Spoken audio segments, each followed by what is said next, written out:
یہ 20 نومبر 1979 کو منگل کی ایک سہانی صبح تھی۔ اسلامی سال کا پہلا دن تھا، یعنی یکم محرم الحرام۔ دنیا بھر کے مسلمانوں کے لیے مقدس ترین مقام حرم کعبہ میں امام شیخ عبداللہ بن سبیل نے دلنشیں قرت کے بعد نماز فجر کا سلام پھیرا ہی تھا کہ چند آدمیوں نے امام صاحب کو گھیرے میں لے لیا اور ان میں سے کچھ لاؤڈ سپیکر پر قابض ہو گئے۔ اس وقت حرم شریف میں ہزاروں کے قریب نمازی موجود تھے۔ حرم شریف کے ان حملہ آوروں کا سرغنہ 27 سالہ محمد بن عبداللہ قحطانی تھا، جس نے 4 سال مکہ یونیورسٹی میں اسلامی قانون کی تعلیم حاصل کی ہوئی تھی۔ اس کا دست راست جہمان بن سیف العتیبہ تھا۔ جہمان کا تعلق ایک بدو قبیلے سے تھا اور وہ سعودی عرب کے عظیم عالم دین عبدالعزیز بن باز کی تعلیمات سے انتہائی متاثر تھا۔ اس نے عبدالعزیز بن باز کی قائم کردہ ہوا سیلفی جماعت میں شمولیت اختیار کی، جس کا مقصد سعودی عرب میں اسلام کی اصل شخصیت برقرار رکھنا تھا۔ جہمان کی شدت پسندی وقت کے ساتھ ساتھ بڑھتی چلی گئی، جس کے باعث 1978 میں سعودی حکومت نے اسے اس کے کچھ ساتھیوں سمیت حراست میں بھی لیا تھا، لیکن رہائی ملنے کے باوجود الطیبی کے خیالات میں تبدیلی نہ آئی اور وہ اپنے ساتھیوں کے ساتھ مل کر خانہ کعبہ پر حملہ آور ہو گیا۔ اور 20 نومبر 1979 کا یہ سیاہ ترین دن تھا کہ جب حرم پاک پر حملہ ہوا اور ان لوگوں نے 500 ساتھیوں کے ساتھ خانہ کعبہ میں داخل ہو کر وہاں کے دروازے بند کر دیے اور 1 لاکھ کے قریب نمازیوں کو یرغمال بنا کر مسجد کو اپنے زیر انتظام لے لیا۔ ان لوگوں نے بڑی باریک بینی کے ساتھ پلاننگ کر کے جنازوں کا روپ بنا کر چارپائیوں کے ذریعے اسلحوں کی بڑی تعداد تہہ خانے میں جمع کر لی ہوئی تھی۔ جب تمام تیاریاں مکمل ہو گئیں تو اچانک حرم کے تمام دروازے بند کر کر ان پر اپنے مسلح افراد کھڑے کر دیے اور پھر ایک آدمی اٹھا اور اس نے عربی میں اعلان کیا کہ مہدی موعود، جس کا نام محمد بن عبداللہ ہے، وہ آ چکا ہے۔ اس کے بعد نام نہاد مہدی نے بھی مائک پر اعلان کیا کہ میں اس نئی صدی کا مہدی ہوں اور میرے ہاتھ پر سب لوگ بیعت کریں گے۔ اس گمراہ ٹولے نے مقام ابراہیم کے پاس جا کر گولیوں اور سنگینوں کے سائے میں لوگوں کو دمکاتے ہوئے بیعت شروع کروا دی۔ خواتین و حضرات، یہ کئی صدیوں کے بعد پہلا موقع تھا کہ جب خانہ کعبہ عام مسلمانوں کے لیے بند کر دیا گیا تھا۔ ہر طرف سے دروازے بند کر دیے گئے اور کسی کو بھی باہر سے اندر آنے اور اندر سے باہر جانے کی اجازت نہ تھی۔ سعودی حکومت نے اس بھیانک واقعے سے نپٹنے کے لیے اپنی فوج بھیجی، لیکن خانہ کعبہ کے تقدس اور کم تربیت کی وجہ سے سعودی فوج بغاوت کن کارروائی کرنے والوں کے خلاف متاثر کن کارروائی کرنے سے ناکام رہی۔ پھر سعودی حکومت نے اس وقت مواصلاتی نظام بند کر دیا تاکہ اس واقعے کے بارے میں خبر محدود رہے، لیکن وہ اس میں بھی مکمل طور پر کامیاب نہ ہوئے۔ جب یہ خبر پوری دنیا میں پھیلی کہ اس وقت خانہ کعبہ پر دہشت گردوں کا قبضہ ہے تو مسلمانان عالم میں غم و غصے کی لہر دوڑ اٹھی۔ ہر طرف سے یہ پرزور مطالبہ کیا جانے لگا کہ اس مقدس اور متبرک مقام کو دہشت گردوں کے ناپاک وجود سے پاک کیا جائے، لیکن سعودی حکومت ایک عجب کشمکش میں مبتلا تھی، کیونکہ بیت اللہ کے قریب وہ خون بہانے سے بھی قاصر تھی۔ اگر وہاں پر بھاری اسلحے کا استعمال کیا جاتا تو بیت اللہ کو نقصان پہنچنے کا خدشہ تھا، اور بغیر کسی بھاری نقصان کے حرم پاک کو دہشت گردوں سے خالی کروانے کے لیے جس مہارت، جس ڈیڈیکیشن اور پروفیشنل سکل کی ضرورت تھی، اس سے سعودی فوج محروم تھی۔ دوستو، اس وقت سعودی حکومت کا فرینچ گورنمنٹ کے ساتھ ایک خصوصی دفاعی معاہدہ تھا، چنانچہ فرانسیسی کمانڈوز نے سعودی فوج کو ہنگامی تربیت دی تاکہ وہ شدت پسندوں کا مقابلہ کر سکیں، لیکن چونکہ مکہ میں غیر مسلم افراد کا داخلہ ممنوع ہے تو سعودی اہلکار فرانسیسی کمانڈوز کو ساتھ لے کر نہیں جا سکتے تھے، چنانچہ نگاہ انتخاب پاک فوج پر پڑی۔ سعودی فرمانروا شاہ خالد نے 32 علماء پر مشتمل سپریم کونسل کا اجلاس فوری طور پر طلب کر لیا اور خانہ کعبہ کے دفاع کے لیے پاکستانی حکومت سے فوری رابطہ کیا اور درخواست کی گئی کہ پاکستان بیت اللہ کے دفاع کے لیے اقدامات کرے۔ اس وقت پاکستان میں جنرل ضیاء الحق کی حکومت تھی۔ پاک فوج تو سعودی حکومت کے کہنے سے پہلے ہی بیت اللہ کے تحفظ کے لیے تیار بیٹھی تھی، چنانچہ SSG کے اسپیشل کمانڈوز پر مشتمل ایک خصوصی دستہ تشکیل دیا گیا اور اسے حرم پاک کی پاسبانی کے لیے سعودی عرب روانہ کیا گیا۔ دوستو، اب آپ کو تفصیل سے بتاتے ہیں کہ جن دہشت گردوں سے بیت اللہ کو خالی کروانے میں اور ان دہشت گردوں پر قابو پانے میں فرانسیسی کمانڈوز اور سعودی کمانڈوز ناکام رہے، ان پر پاک فوج کے شہینوں نے کس طرح قابو پایا اور بیت اللہ کو ان دہشت گردوں کے ناپاک وجود سے کس طرح پاک کروایا، اور پوری دنیا میں یہ واضح پیغام بھیج دیا کہ جب بھی خانہ کعبہ پر کوئی میلی نگاہ ڈالے گا تو پاک فوج بغیر کچھ سوچے سمجھے، خطرات کی پرواہ پرواہ کیے بغیر،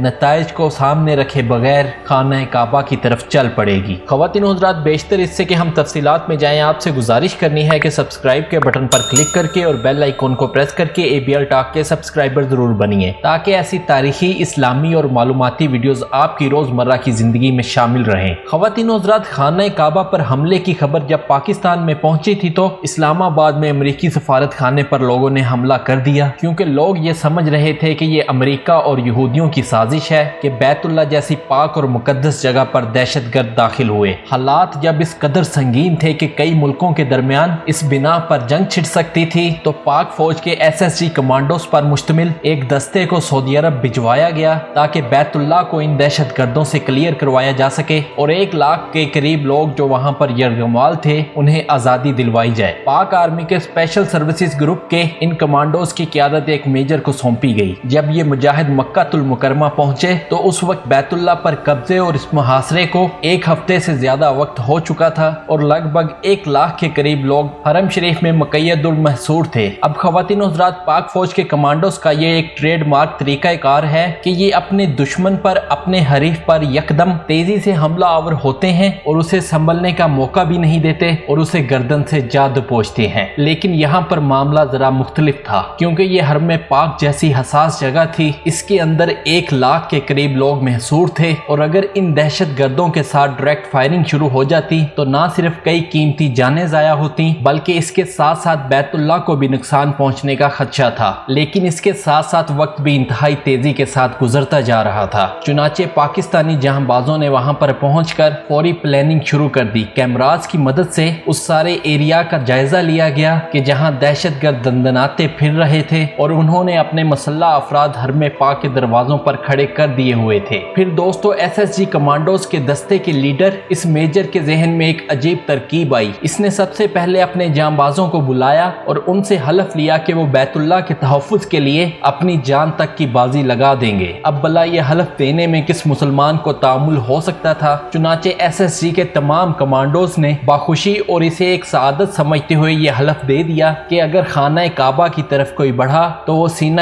سپر ہو جائیں گے، اپنے سینے پر گولیاں کھائیں گے، مگر بیت اللہ کو کوئی نقصان پہنچنے نہیں دیں گے۔ اس کے بعد کمانڈوز کے اس دستے کے لیڈر میجر نے اپنا رخ سعودی حکام کی جانب موڑا اور ان سے درخواست کی کہ مسجد الحرام کے صحن میں پانی چھوڑ دیا جائے۔ تمام لوگ حیران تھے کہ یہ کس قسم کی پلاننگ ہے کہ دہشت گردوں پر پانی کے ذریعے قابو پایا جائے گا۔ میجر نے اس پر بھی بس نہ کی بلکہ سعودی بادشاہ سے ہیلی کاپٹر کے ذریعے SSG کمانڈوز کو مسجد کے صحن میں اتارنے کی درخواست کی۔ اب اگر آپ جانتے ہوں تو کعبہ کے پاس نو فلائی زون ہے، کوئی بھی چیز کعبہ کے اوپر فلائی نہیں کرتی ہے، مگر کچھ دیر تعامل کے بعد اس کی بھی شاہ خالد نے اجازت دے دی۔ خواتین و حضرات، اس کے بعد اصل ایکشن شروع ہوا۔ پاک فوج کے SSG گروپ کے مشہور زمانہ کمانڈوز کو صحن کعبہ میں ہیلی کاپٹر کے ذریعے اتارا جانے لگا۔ ایک طرف تو یہ کاروائی ہو رہی تھی، دوسری طرف اس میجر کے حکم پر اسی وقت مسجد الحرام کے صحن میں موجود پانی میں کرنٹ چھوڑ دیا گیا۔ اس مؤثر کاروائی کی وجہ سے دہشت گردوں کے شارپ شوٹر غیر فعال اور مفلوج ہو گئے اور پاک فوج کے سنائپرز نے فضا ہی میں سے ان دہشت گردوں کو نشانہ بنانا شروع کر دیا اور اتنی دیر میں جب پاکستانی فوج کے SSG کمانڈوز صحن حرم میں اتر گئے تو انہوں نے نیچے جا کر دہشت گردوں کو قابو کر لیا۔ پاک فوج کے ان شیروں نے اپنے لیڈر اس میجر کی قیادت میں غیر معمولی صورت میں تمام دہشت گردوں پر قابو پایا، سب کو فوری طور پر گرفتار کیا گیا، تمام یرغمالیوں کو رہائی دلائی گئی اور محمد بن عبداللہ القحطانی جس نے امام مہدی ہونے کا دعویٰ کیا تھا وہ اس آپریشن کے دوران ہی ہلاک ہوا۔ یوں اس میجر کی ذہانت اور پاک فوج کے جوانوں کی دلیری کی وجہ سے کم نقصان میں بیت اللہ کو آزاد کروا لیا گیا۔